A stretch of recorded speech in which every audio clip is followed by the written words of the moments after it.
자, 누군가 이렇게 퇴선 신호를 새정치호에다 내렸다고 합니다. 삑하고 이렇게 호루라기를 불었다고 하는데 과연 어느 분일까요? 굉장히 야권에 대해서 정통한 분이었다고 하는데, 자, 한상진 명예교수라고 하네요. 좀 자세한 내용 설명해 주시죠. 네, 한상진 명예교수 하면 또 야권의 굉장히 원로 교수고 멘토 역할을 했었고요. 2012년 대통령 선거에서 당시는 민주당이었죠. 민주통합당이 패배를 당한 뒤에 대선 결과에 대한 어떤 신랄한 비판을 담은 보고서를 썼던 인물인데, 오늘 새정치민주연합이 난파하고 있다. 이제 세월호처럼 무너지고 있다. 이런 아주 쓴 소리를 내놨습니다. 그 생생한 목소리를 먼저 직접 들어보고 이야기 또 나누겠습니다. 새정연은 일종의 또 하나 그 세월호 같은 신세가 될지 모른다는 염려를 갖고 있습니다. 지금 좌초의 위험을 말씀하시는 건가요? 새정연은 이미 정상적인 그 항해를 하기가 힘든 만큼 자꾸 기울어진 상태거든요. 예. 30도, 45도 이게 기울어집니다. 이게 사람들은 빨리 가라앉는 배를 떠나서 새로운 배로 갈아타야지 돼요. 근데 비대위가 하는 일이 뭡니까? 우리가 개밥 시장들이니까 우리를 믿고 여러분들 다들 현실 안에 그대로 있으라고 방송하는 것과는 크게 다르지 않다고 생각합니다. 자, 박성원 논술위원. 네. 지금 한 교수의 지적, 네. 상당히 공감할 부분이 있어 보이긴 하는데 어떻게 보셨어요? 예, 그렇습니다. 지금 침몰까지는 모르겠지만 최소한 자칫하면 침몰로 갈 수 있는 위기에 빠져 있다. 박영선 전 원내대표의 표현대로 하면은 평형수가 상당 부분 빠져나가고 친노 중심의 비대위가 다시 구성이 되면서 당이 지금 18%, 어떤 여론조사에서는 최근에 12%까지 곤두박질 치는 이런 상황인데, 그 배도 우리가 민심의 바다 위에 뜨는 하나의 그 배라고 할 때, 지금 새정연은 부력을 잃은 그 배처럼 우선 중심을 잃고 있고, 또 하나는 민심을 회복하기 위해서는 국민들이 바라는 바로 그 민생과 생활, 그리고 국정에 대한 철저한 견제, 이런 것으로 빨리 다가서야 되는데, 그동안의 세월호 특별법에 올인하면서 너무 이러한 중심을 잃었었다. 이제 이번 정기국회에서 남은 기간 동안 과연 이런 갈라진 틈을 비집고 당을 어렵사리 봉합시켜 놓은 문희상 체제가 과연 국민의 신뢰를 회복하느냐에 따라서 이 틈이 침몰로 가느냐, 아니면 내년 1월 전당대회까지 그럭저럭 유지를 할 수 있느냐가 달려있지 않은가, 그런 생각을 합니다. 지금 배가 세월호와 비유해서 지금 얘기를 한 게 조금 좀 거슬리긴 하는 분들도 있을 것 같아요. 근데 중요한 건 어쨌든 배가 기울고 있다. 새정치연합의 배가. 그렇습니다. 그러면 탈출을 하라는 건 결국에는 신당을 창당하라는 얘기인가요?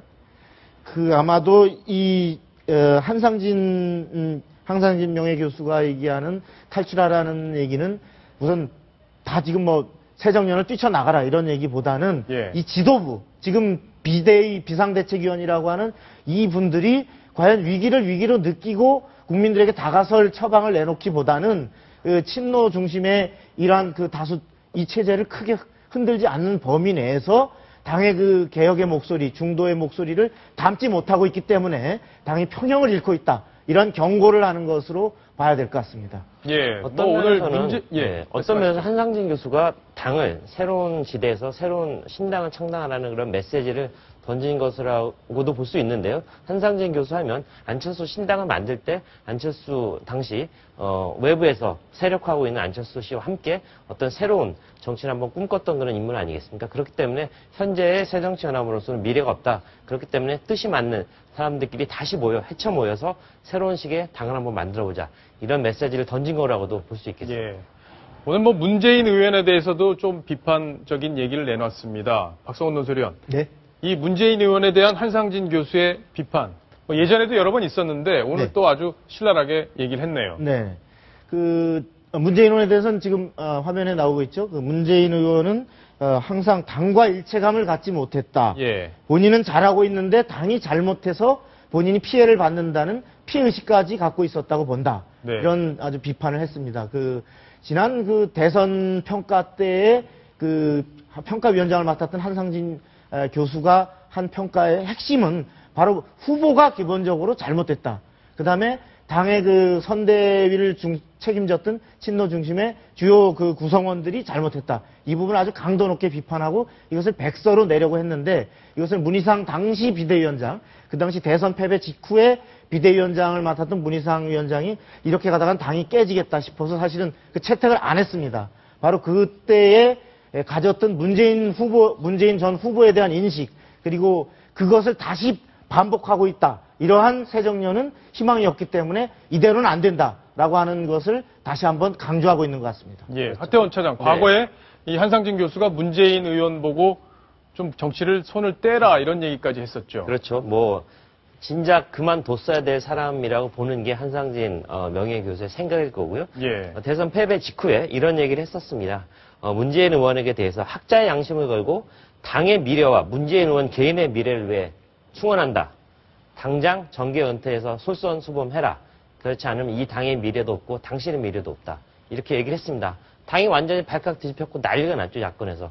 그렇지만 재차 물었을 때 이게 진심이냐 이렇게 물었을 때 한상진 교수 다시 한번 얘기하는데 정말 진심이다.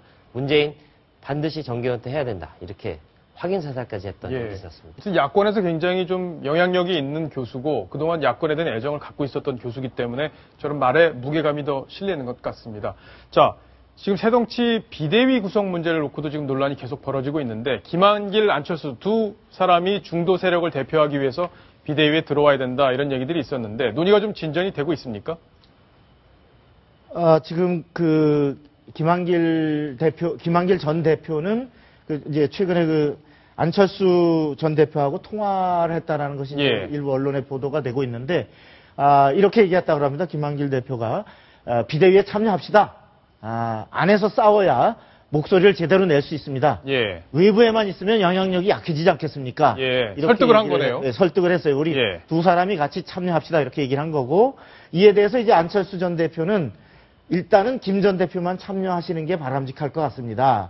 새 정치의 방향을 조금 더 정리를 한 뒤 저는 밖에서 정리를 한 뒤 전면에 나서겠습니다. 이렇게 얘기를 했다는 거죠.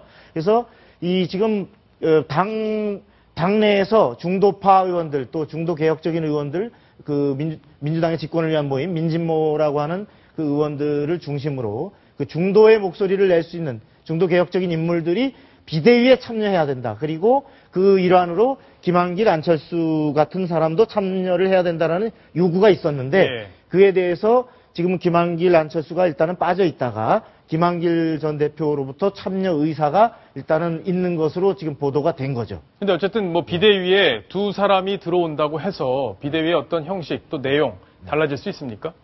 지금으로서 두 사람이 들어온다 그래서 이것이 이른바 그 중도의 목소리 그리고 당의 전반적인 재구성은 사실상 어렵다고 봐야죠. 이미 지금 비대위 자체가 친노 중심으로 짜여져 있고 이 속에서 더욱이 김한길, 안철수 전 대표는 이전에 그 730 재보선 또 더 거슬러 올라가면 6.4 이길 수 있었던 당연히 이겨야 하는 지방선거는 똔똔으로 만들고 730 재보선 역시 이길 수 있었던 선거를 참패한 이런 책임이 있기 때문에 지금 들어온다 해서 당의 그 노선을 끌고 갈 힘은 없다고 보는데 다만 앞으로 중요한 그 차기 전당대회의 룰을 결정하는 다시 말해 다음 2016년 총선의 공천권을 좌우할 내년 1월에 전당대회 당권과 결부되어 있는 룰을 정하는 데 있어서는 비대위에 우선 당장에 이런 중도적 목소리가 들어와야 된다. 이런 당내 요구가 적지 않은 상황인 겁니다.